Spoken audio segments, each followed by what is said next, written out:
Gagawa kami ng pigiri mula dito sa luma at sirang kubo.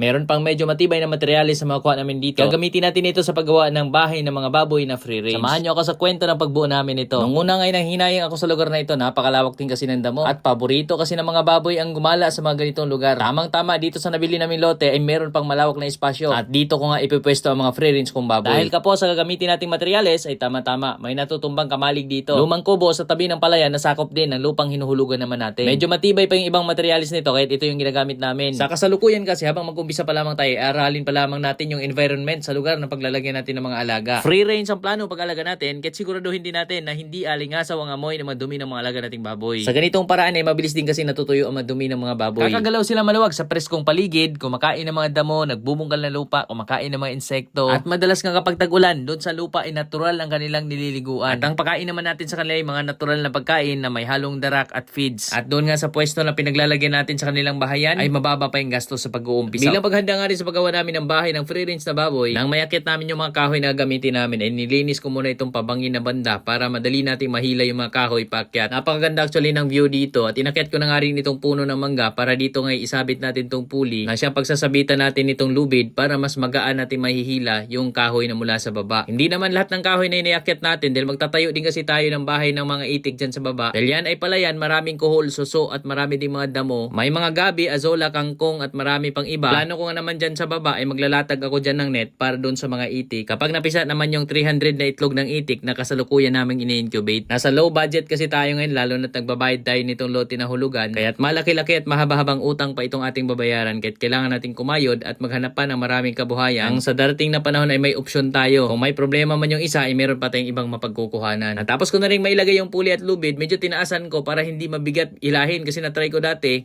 Medyo mababa yung puli. Napakatigas hilahin. At dito nga ay tamang-tama din yung bangin dahil medyo malalim at talagang pabangin ay mas madali dito maghila kumpara doon sa mas slope lang. Medyo matrabaho lamang din ito dahil pag tinapon natin at hindi naman umabot doon sa pinakababa ay kailangan pa nating babain. At dito nga binaba ko at itapon ko pa ulit doon sa bandang unahan para medyo malapit na lamang yung paghihilahan nila papat ni mama nung lubid nating itinapon. At maya-maya nga ay naghihilahan na kami. Nahila na natin tong ilan sa mga kahoy na tinali ni papa mula doon sa baba. Dito naman sa ibabaw kami naghihila at mag-iipon itong mga kahoy habang sila mama at si papa naman doon na nagtatali at namimili nung kahoy na gagamitin namin. Actually sila din talaga kasi ang nakakaalam ng mga gagamiting kahoy na pwede namin gamitin dyan sa baba. Ideya rin nila mama at papa na gagamitin namin yung natutumba dyan na bahay kubo sa baba yung mga kahoy dahil medyo matibay pa naman daw. Maraming tablat, may bubong naman yan. Yung bubong niyan ay gagamitin naman namin doon sa itik at pagtatayo pa ng mga bahay-bahayan din ng mga manok. Habang itong pigiri naman na gagawin namin ay bibilhan ko na lamang ng yero. At ayun na nung natapos na nga namin hakutin ay dito na dahan-dahan na rin namin binuo itong bahay kubo. Doon nga na nabanggit ko ay sila papa at mama ang pinaka-main na gagawa nito. Habang ako naman na magagawa ng lambat para medyo malawak naman yung galaan ng ating mga biik. Dahil habang biik pa lamang sila ay medyo limitado yung kanilang area. Tapos pag medyo malaki na sila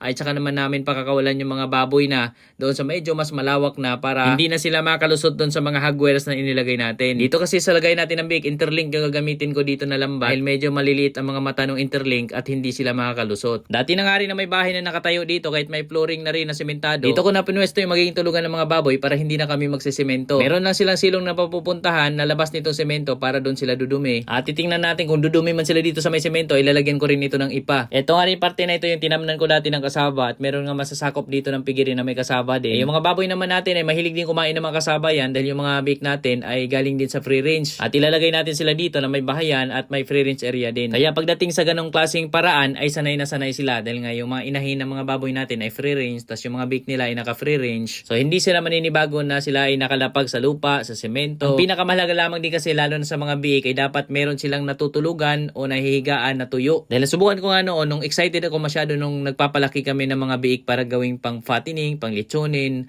ay beek pa lamang nung kakaawat pa lamang ay pinapaliguan namin tas yung mga sahig ay binabasa namin. Aba natirhan nga lamang kami ng kaunti nun at yung iba ay nagkakasakit. Dali doon sa basa nilang higaan. Sa lahat ng mga bahay nga ng alaga namin ay si Papa nga yung pinakami na karpentero, siya yung gumagawa. Pati nga yung kubo binubuo namin dito sa lote, si Papa rin yung gumagawa. Buti na lang ay marunong si Papa magkarpentero kahit malaki din yung natitipid namin. Hindi na namin kailangan pa maghanap ng karpentero o magbayad ng malaki. At napapansin ko rin kasi ay talagang may passion si Papa sa mga ganitong gawa. Mabilis ang kanyang trabaho at talagang hindi niya titigilan hanggat hindi natatapos. Yun yung nakikita ko sa generation nila, habang sa generation namin ngayon, malayo na. Pansin ba natin yung mga magulang natin, yung mga lolo't lola natin, nung malakas pa sila, iba kapag sila ang gumawa. Yung mga matipid na paraan ay sa mga magulang ko rin yan nakukuha. At yan na may applicable din lalo na sa amin na mag-uumpisa pa lang dito sa lugar na ito. Yung mga pinag-alagaan kasi namin ng mga baboy ay sa kabilang area yon. Nasa 4 kilometers yon mula dito. At doon ay tenant lang kami o katiwala lang kami doon. Habang dito ay sarili na talaga namin to. Kahit kung gaano karaming prutas ang tinatanim namin doon sa kabila kahit tenant kami,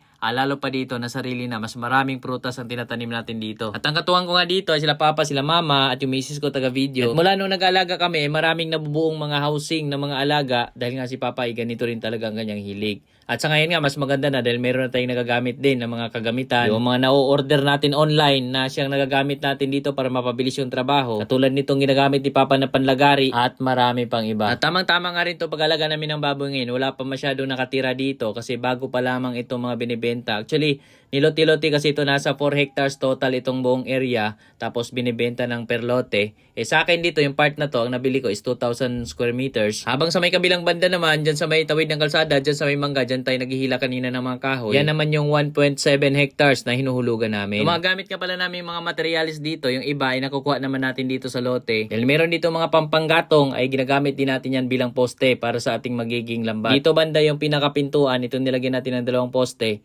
para yung mga baboy mula dyan ay lalabas sila pababa naman. So itong nilalakaran ko yung lupa, tas dyan naman sa tinatayuan ng kubo yung simentado. Dyan sila matutulog or kakain, lalo na kapag nagpuputik na ito, dahil madalas talaga kapag medyo maliit yung lambat, nagiging maputik lalo na sa mga free range nating mga alaga.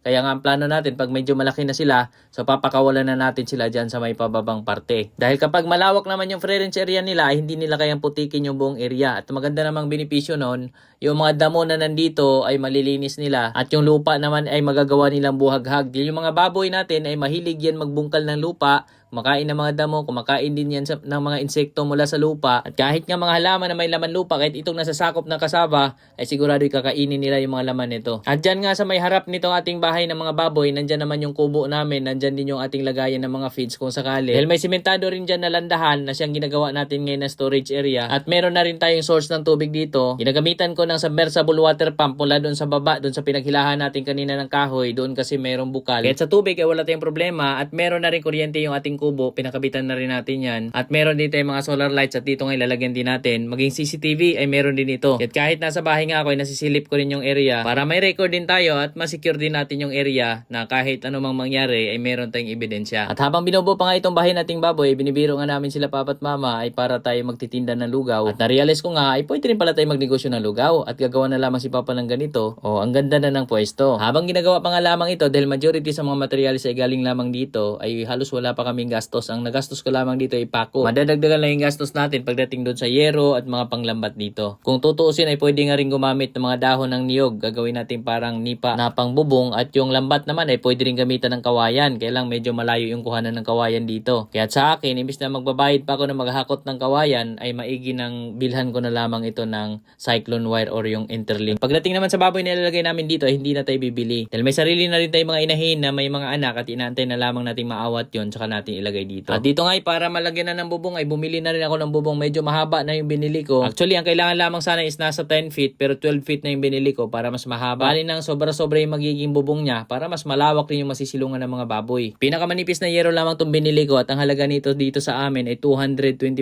pesos at doon ito sa Pulangco, Zamboanga del Norte sa tapat ng PEMCO. Binanggit ko na yung pinagbilhan ko para yung mga malalapit dito na naghanap ng manipis at murang yero ay doon nyo lang hanapin. At wala nang patumpik-tumpik pa, maya-maya ay nakakabit na nga yung yero. Kinabit na agad nila Mama at Papa. Sobra-sobra nga yung haba ng yero at ito nga gusto ko para mas malawak kinasisilungan nila. Di bali na sobra-sobrang ganyan. Ang unang plano ko pa nga lang dito ay trapal lamang yung ibubong namin. Pero nag-compute ako at meron naman tayong nabibilhan ng murang yero ay pwede na naka-yero pa. Medyo magtatagal pa ito kumpara sa trapal. Actually, pwede rin naman sanang dito pakawalan yung mga baboy sa buong area kasi nakalambat naman tong buong area natin. Kaya lang, baka maubos din kasi yung mga tanim natin, lahat ng kasaba. So yun yung iniiwasan natin. Kahit meron tayong gagawin din na sariling space kung saan yung mga baboy, kung saan yung mga manok, at kung maglalagay man tayo dito ng kambing ay meron din tayong ilalaan na lugar kung saan natin ipupwesto yung mga kambing para yung mga tanim naman natin ay hindi madadali. Nang kahit na tuloy-tuloy tayong magpaparami ng alaga, magpaparami din tayong tanim dahil may sariling pwesto yung mga tanim. Pero pwede naman dito sa mga tanim natin, sa ngayon naman ay may mga alaga kaming pabo. So far naman ay hindi naman nila kinakain yung mga tanim. Ang maganda sa mga pabo, pinipili lamang nila yung mga damo at yung mga insekto, yun yung kinakain ng mga pabo. Ganon din naman yung mga manok, maliban na lang doon sa gansa. Kasi ang gansa ay sigurado uubusin nila yung mga kamote natin kasi dati doon sa kapitbahay namin binabalik-balikan nila yung kamote. At meron nga rin ako mga tanim pa dito, marami, mga talong, sitaw at marami pang iba. Hindi naman so far dinadali ng ibang alaga natin. Medyo matagal-tagal pa naman maawat yung baboy natin ay mag-aantay pa tayo, mag-ipon-ipon muna din tayo para makabili naman tayo ng cyclone wire o interlink na yung ilalambat natin doon sa nilagyan ko ng poste. At ito nga pala din yung babang parte na meron naman mga azola. Dito nga nanggagaling yung ating pinaka main source ng tubig dahil dito ay may bukal. Mula dyan sa bukal, pinatakbuhan nating tubo, tapos nandun yung submersible pump, tapos may hose tayong pinapaakyat. Itong submersible pump, yan ay di kuryente, kitang patakbo din tayo dito ng kuryente. Lagyan ko lang din yan ng RCBO na breaker para mas safety. Kapag kasi RCBO na klase ng breaker, kapag merong problema doon sa ating wiring, nagkakaroon dyan ng sugat yung wire, merong muntik na makuryente, yung RCBO na breaker ay mabilis siya nag-go off o nagtitrip. Kaya yun yung ginagamit natin pagdating dito. 10 ampere yung RCBO breaker, tapos ito naman 1,500 watts yung ginagamit natin dito na submersible water pump. Ito yung pinakasimpleng setup pagdating sa pagpapaakyat ng tubig. Diyan sa unahan yan yung napakarami nating azola at bilang paghahanda nga rin gusto natin magpalawak palalo ng taniman ng azola para dagdag din natin pakain doon sa mga alagaan nating baboy sa ibabaw. No, ganun din sa mga manok. Actually, sa mga inahing baboy namin ngayon, kasalukuyan ay mga azola yung pinapakain natin na hinaluan natin ng darak at hinahaluan natin ng feeds. Yun yung binibigay namin sa mga baboy na inahin. Actually, yung tinatagal ko nga rin ng mga damo dito ay pwede nga rito ipakain sa mga kambing. Maging baboy nga, pag chinachap ito ay kinakain dito ng mga alaga nating baboy. Ganon katindi yung mga baboy namin dahil nga sila sanay sa free range, sanay kumain ng mga damo, yung mga insekto. So marami silang pwedeng kainin at marami tayong itatanim pa dito. At sa ngayon yung azola, papalawakin pa natin lalo. At ayan po muna yung ating update dito sa bukid. Sana'y nakapulot kayo ng ideya. Maraming salamat po.